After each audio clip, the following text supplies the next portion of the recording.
Hello children, look who is here today. It is Tuesday and Tuesday is our English day.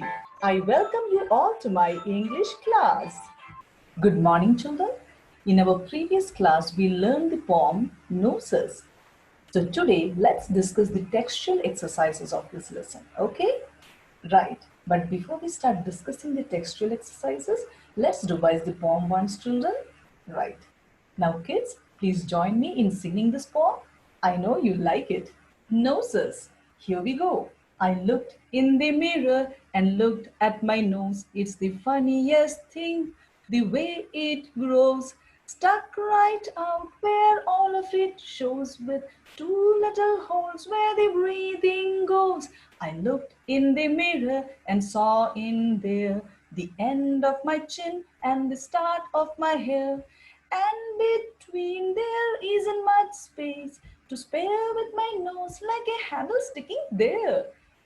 I looked in the mirror and looked at my nose. It's the funniest thing, the way it grows. If ever you want to giggle and shout and can't think of what to do it about, just look in the mirror and then no doubt you'll see how funny your nose sticks out. Thank you children for joining me. Now we learned that this poem, Noses, was written by the American poetess Aileen Fisher. So children, what is discussed in the first stanza? In the first stanza, we have a girl who looks in the mirror and she happens to notice her nose and she thinks that it is the funniest thing she has ever seen. Now, why does she think that her nose is funny? The nose sticks right out of the face and all of its parts could be seen properly. So the girl feels that the nose is a funny thing. The girl also notices two holes in her nose. And what are they for? These two holes help us in breathing. And what is breathing? The process of taking in oxygen and giving out carbon dioxide is called breathing. So the two holes in our nose are very important because they help us in breathing. In the second stanza, it is said that the girl keeps staring at the mirror. And what is she looking at now? She looks at the end of her chin and the start of her hair. And she notices that her nose is placed right in between her hair and the chin with no place to spare at all. And as she keeps looking at her nose, which is placed in between her hair and the chin, she gets a funny thought. And what is the funny thought, children? She thinks that her nose sticks out like a door handle at the center of her face. now in the third stanza, the girl says that if ever anyone wants to giggle or shout or anyone wants to feel happy, what should they do? They should just look in the mirror and just the sight of the nose sticking out will make them happy or giggle. So children, now that we have revised the poem, let's move on to the textual exercises. Okay, please take out your Marigold textbook and go to page number 19. Here in page 19, you have got new words. This we have already covered. So let's quickly revise the new words and their meanings. The first new word that we learned was mirror. And what does it mean or what does it refer to, children? It refers to an object that reflects our image. The second word that we learned was funniest, and it means laughable or something that makes you laugh. I saw a man's funny hairstyle and that made me laugh. Moving on to a third new word, which is breathing, and it means the act of inhaling and exhaling air. So you can see here that oxygen, which is the good air, it is inhaled, and carbon dioxide, which is the bad air or impure air, it's thrown out. And this process is called breathing. Our fourth new word is sticking. And it means projecting out. Here in this picture, I can see a scale sticking out of a bag. And the fifth and the last new word that we learned was giggle. And what does it mean? It means to laugh lightly and continuously. So we have quickly covered the new words and their meanings. Now let's move on to the next textual exercise. Children, the second textual activity that we have here is reading is fun. In this section, there are 3 questions. Let's discuss them one by one. Okay? The first question that we have here is, why does the poet feel that the nose is a funny thing? We know the answer for this question, isn't it, children? We have learned that a nose sticks out like a door handle, and that is the reason why the poet feels that the nose is a funny thing. So our answer is going to be, the poet feels that the nose is a funny thing as it sticks out like a handle at the center of the face. Let's now check out the second question, children. Why is a nose important for you?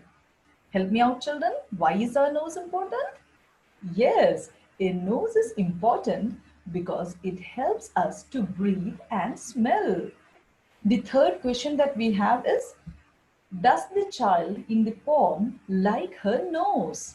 Why do you think so? Now it is certain that the child likes her nose, right? And that is the reason why she spends time in front of the mirror, standing and staring at her nose, and feels that a nose that sticks out of the face is sure enough to make anyone giggle and shout. So our answer is going to be, yes, the child in the poem likes her nose. She says that a nose is a funny thing as it sticks out like a door handle. It could make us giggle and shout even when we are bored.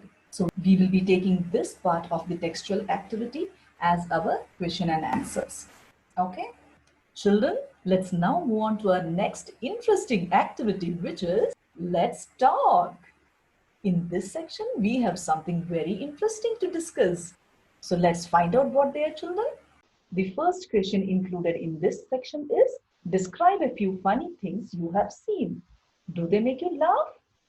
Yes, of course. There isn't anyone who doesn't laugh at the sight of a funny thing, isn't it, children? Yes. Children, you must be having your fair share of funny experiences.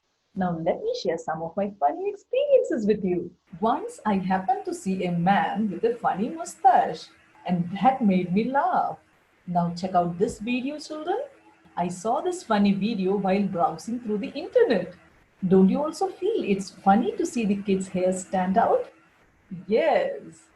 While traveling to the city, I also happened to notice a dog wearing a muffler. Oh, and seeing his face with the muffler made all of us laugh. Children, I'm sure you too are laughing at the sight of this dog wearing a muffler and giving a serious look. And once in our school, I spotted a chameleon walking in a funny way. And this made me laugh. Don't you also agree, children? Yes, children, these are some of my funny experiences. Now, if I was asked to write them down, I would write, a few funny things I know are mustache of some men. Second one, the hairstyles of some girls or boys. You can also write it as the hairstyles of some men and women.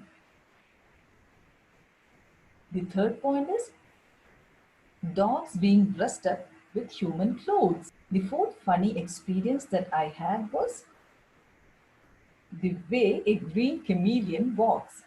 So children, you can also list out your funny experiences. Okay? Children, our second topic for discussion is, what does features mean? Look up the dictionary. What are the different kinds of features of people we come across in the world? Discuss. First, let me explain to you the meaning of the word features. The word feature means the structure, appearance, or looks of a person. It basically refers to the unique features of a human being or an individual. Okay, now let's discuss this topic. Children, it's very interesting to think about people and their distinctive features. Take the case of India. We have a population of 138 crores. Now, do all of us look same? No, we look different. Take the case of your classroom. Do all of you look alike? Not at all. You all look different, yet you all have the same features like eyes, nose, ears, body, legs, toes. isn't it? Some are lean, some are hefty, some have round face, some have square face, some have long nose or small nose, isn't it? Now tell me, children, do all these differences in features make us feel less important, or for that fact, important? Not at all. We all are equal. In fact, it is these distinctive features that makes every individual unique and help us remember them. Now let me give you an example. Here you have very famous Telugu actors. These actors are loved and admired by their fans. Isn't it, children? Yes. Now, do they all look the same? Not at all. They are all different in their features. So now, do you agree with me, children, when I say each of us is unique because we have our own unique features? Yes, of course.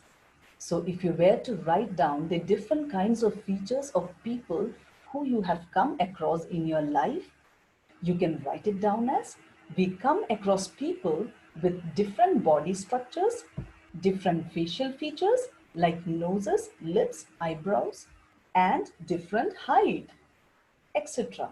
Children, you're free to add any number of distinctive features. Okay? Right. So children, let's sing a marching song. And while you sing this song, you will have to march along. And when you come to the last word of the poem, which is ginger, you will have to take 2 steps back and say 2, 3, and then start the song again and keep marching forward. Okay? Are you ready, children? Yes, I know you're excited. So now we're ready to sing and march, children. There was a girl so tall and thin and fair. Her hair was a delicate shade of ginger. 2, 3.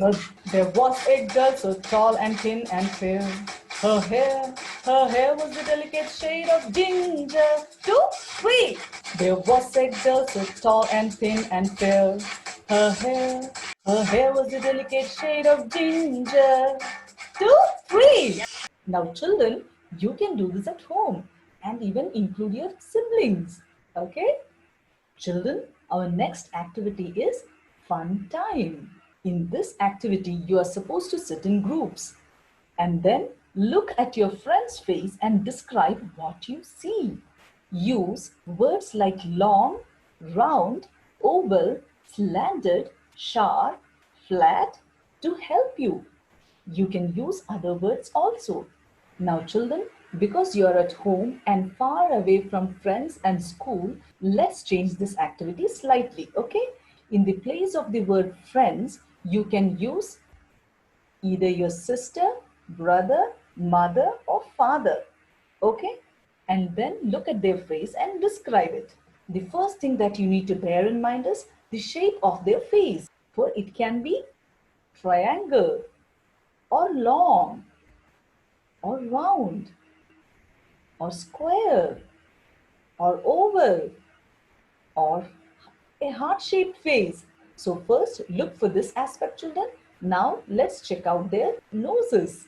Their nose can be any one of these. It can be long or hooked or small or large. And after you look for the nose, go for the hair.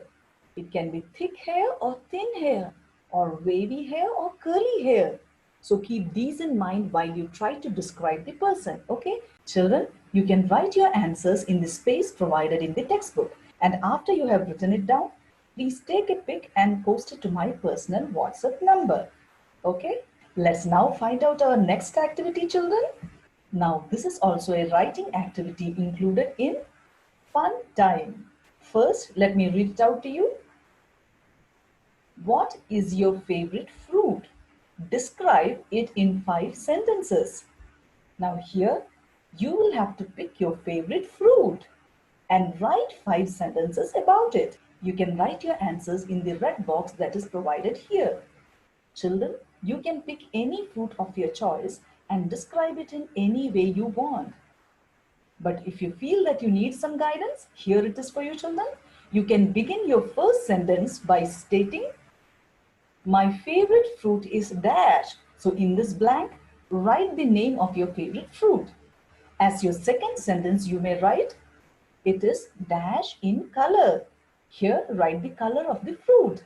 And then you can write about the nature of the fruit, whether it is juicy or fleshy or hard.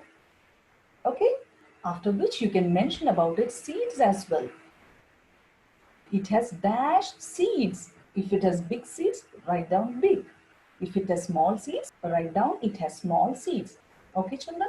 In the last sentence, you can mention whether the fruit is sweet or sour or tangy. Okay? It is dash, sweet or sour. So complete this and take a pic and post it to my personal WhatsApp number.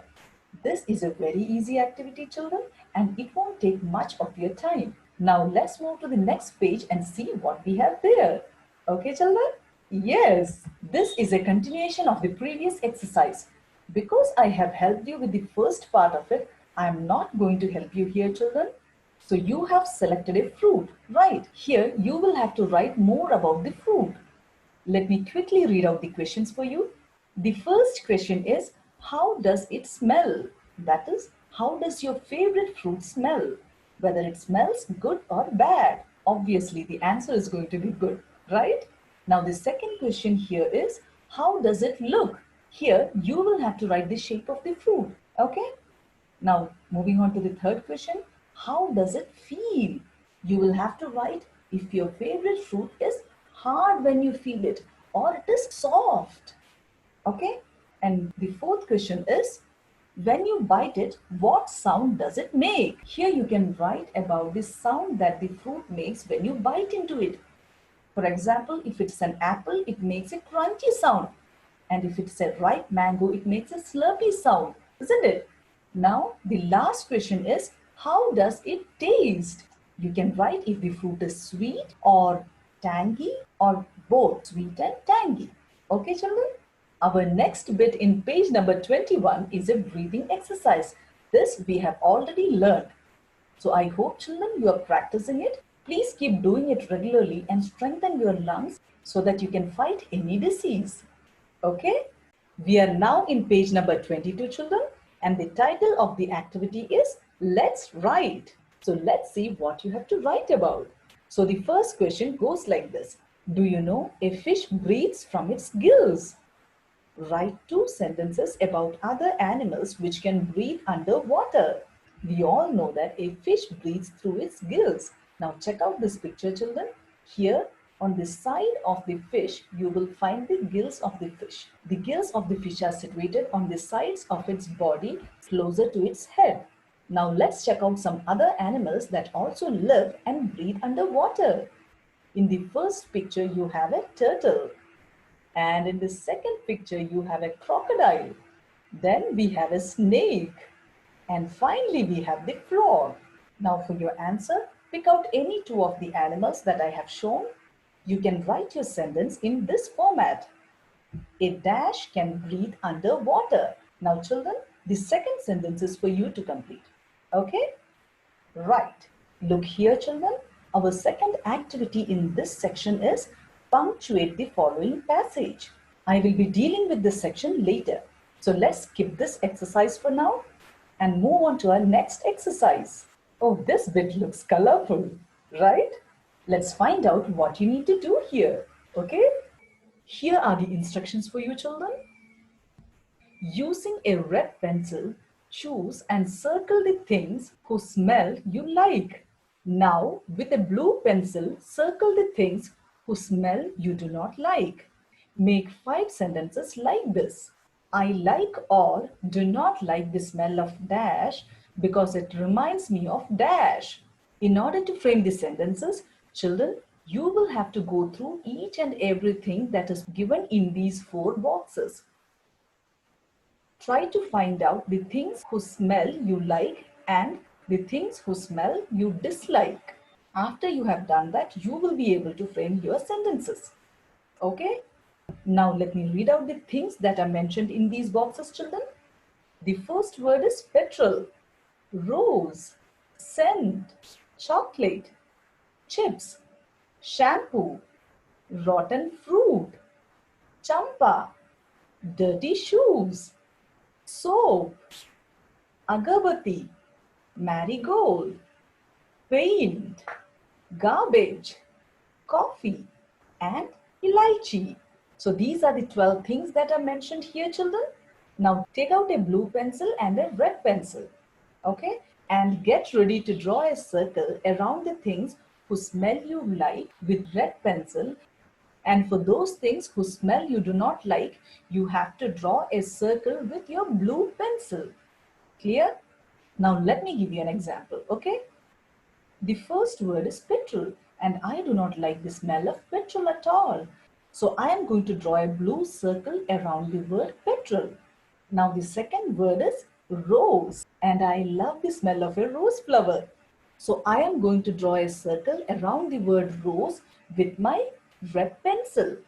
Now some other things which I like and dislike are paint, shampoo, dirty clothes, garbage. Children, here your answers may vary, but do not worry because you might like the smell of petrol, whereas I do not.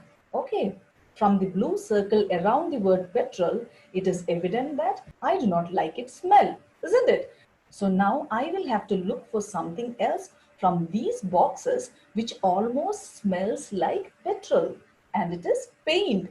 So let's try to frame the first sentence here, children. I do not like the smell of petrol because it reminds me of paint. This is a negative sentence as we have used the word not. Now let me show you the example of how to frame a positive sentence. Here I have marked two things whose smell I like.